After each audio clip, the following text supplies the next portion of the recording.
apóstolo Paulo, na sua carta aos Romanos, usa 11 capítulos para expor a doutrina. E depois ele usa os capítulos 12 a 16 para fazer uma aplicação da doutrina. Este é um método que Paulo usou praticamente em todas as suas cartas. Isto porque a teologia é mãe da ética.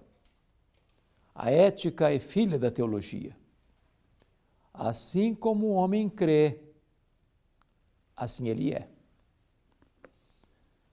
Quando você entende uma verdade, você vive de acordo com essa verdade. Quando você recebe o dogma, isso passa a influenciar a sua conduta.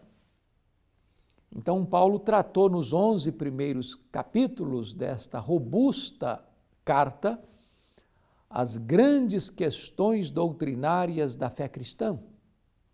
O Evangelho, a depravação do homem, o pecado, a justificação pela fé, o exemplo do pai dos crentes, Abraão, que foi justificado pela fé, os frutos da justificação, a nova vida em Cristo, os conflitos do coração humano, a obra gloriosa do Espírito Santo, aplicando em nós a redenção, a eleição, a decadência e o plano futuro de Israel nos capítulos 9, 10 e 11.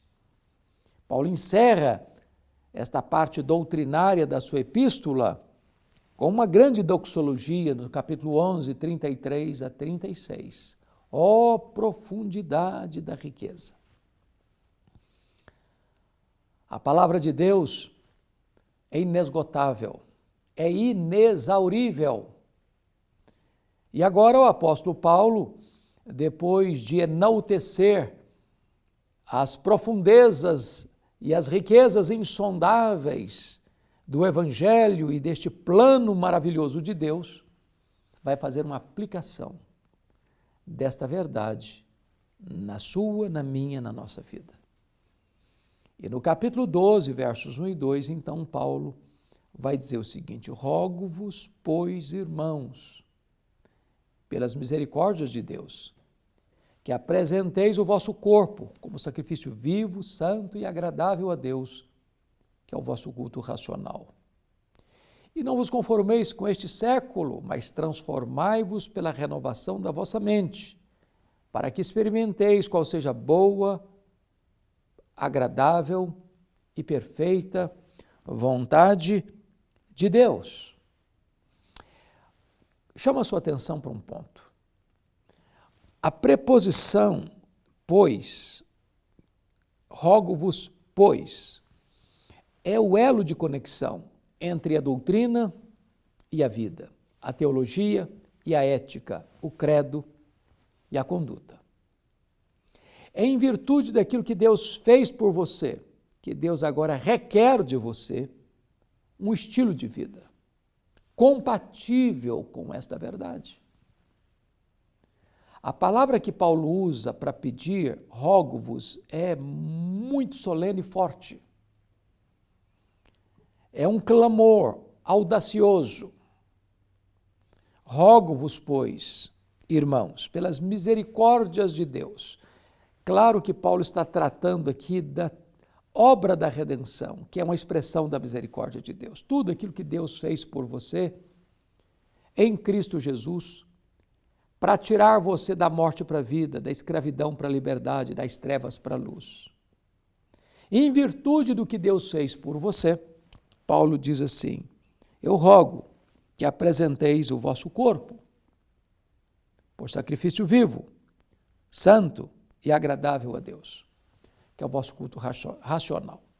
Esta palavra apresentar aqui é a mesma que os sacerdotes usavam para levar o cordeiro para o altar do sacrifício. No momento em que o cordeiro era levado e imolado, ele não podia ser tomado de volta mais. Ele era entregue como sacrifício. Então, a ideia é esta, que agora não tem mais animais mortos no altar. Cristo baniu do altar os animais mortos. Ele é o Cordeiro de Deus que tira o pecado do mundo. Todos os cordeiros dos rituais judaicos eram um tipo do antítipo, que é Cristo. Era uma sombra da realidade, que é Cristo. E agora você não traz mais um animal, um cordeiro, para imolar. Agora você traz o seu corpo. Agora Deus habita não em casas feitas por mãos, Deus habita dentro de você. O seu corpo é o santuário do Espírito Santo. E você deve trazer o seu corpo como um sacrifício, não morto, mas vivo. Um sacrifício não contaminado, maculado, mas santo.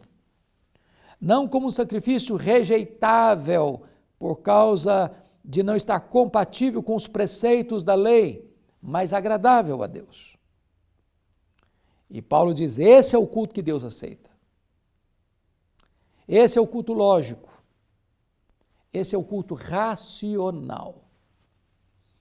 O que Paulo está mostrando é que a resposta à obra da redenção é a vida de santificação. Não é possível que você abrace a fé cristã e, ao mesmo tempo, viva deliberadamente no pecado. Em havendo pecado, precisa existir arrependimento, confissão e abandono. E esta forma de você viver é o culto que agrada a Deus. Portanto, Paulo não está entendendo aqui um performance, onde você vai para um templo e canta e louva e ora e prega e ouve e oferta, e às vezes no vapor das emoções mais elevadas. Isso tudo pode ser muito importante e é, mas isso tudo precisa estar ancorado numa vida que se rende por completo, em plena consagração a Deus. Quando chega no verso 2, o apóstolo Paulo vai dizer o seguinte, não vos conformeis com este século, mas transformai-vos pela renovação da vossa mente. Chama a sua atenção para as duas palavras, conformar e transformar. Ambas têm como raiz a palavra forma. Transforma, conforma. Conforma, transforma.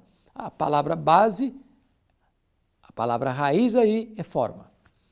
Na língua grega, tinha duas palavras para forma. A palavra esquema e a palavra morfê. Esquema é uma forma que está mudando todo dia e toda hora. Paulo está dizendo, não vos conformeis. Não ponha o seu pé nesta forma que está mudando todo dia e toda hora. Ô, gente, é só abrir os olhos para ver isso. Algumas coisas que hoje são ensinadas, incentivadas, aplaudidas, há algumas décadas isso era vergonhoso, era um opróbrio. Hoje se pratica à luz do sol. Aquilo que era errado ontem, hoje a sociedade diz que é certo. Aquilo que é certo, a sociedade diz, não, é errado. O mundo está de ponta cabeça. Este século está rendido à ditadura do relativismo. Não é uma questão de tolerância ao erro. É uma questão de inversão de valores. Chama-se luz de trevas e trevas de luz. O amargo de doce e o doce de amargo. Nós estamos vivendo uma espécie de sodomização da nossa cultura. E Paulo é categórico, não vos conformeis, não ponham o pé nesta forma que está mudando todo dia, toda hora. Mas o que fazer?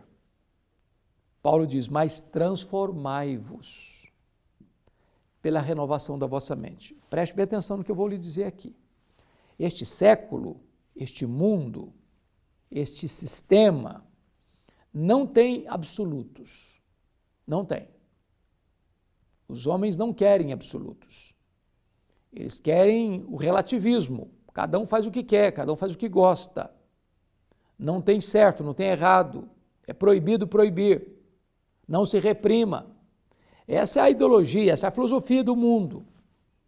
Porque eles não têm um padrão, eles não têm um paradigma, um protótipo.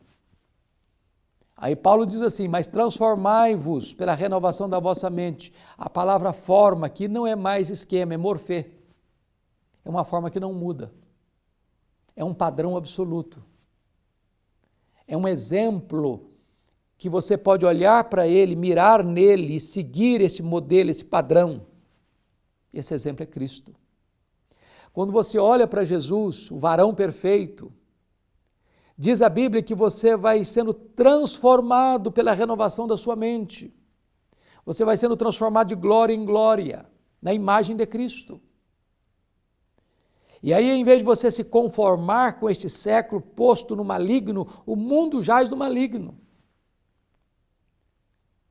O mundo tem um príncipe e ele é o maligno. É o pai da mentira.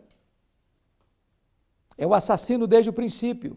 É o ladrão que veio para roubar, matar e destruir. Paulo diz, não entre nesse jogo deles não. Não se conforme com isso não. Não se capitule a essa filosofia, a essa ideologia não. Mas você olha para Jesus. Siga o padrão da palavra de Deus. A sua mente vai mudar e você vai cada dia mais ser parecido com Jesus. Cada dia mais você vai ser semelhante ao Rei da Glória, porque essa é a obra do Espírito Santo em você.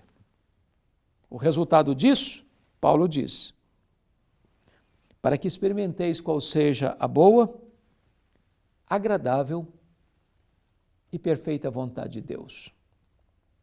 Você quer conhecer a vontade de Deus para a sua vida? Você quer saber o que Deus tem para você? Você quer andar alinhado com a boa, agradável e perfeita vontade de Deus? Isso não é uma coisa que você descobre lendo um livro, ouvindo uma conferência.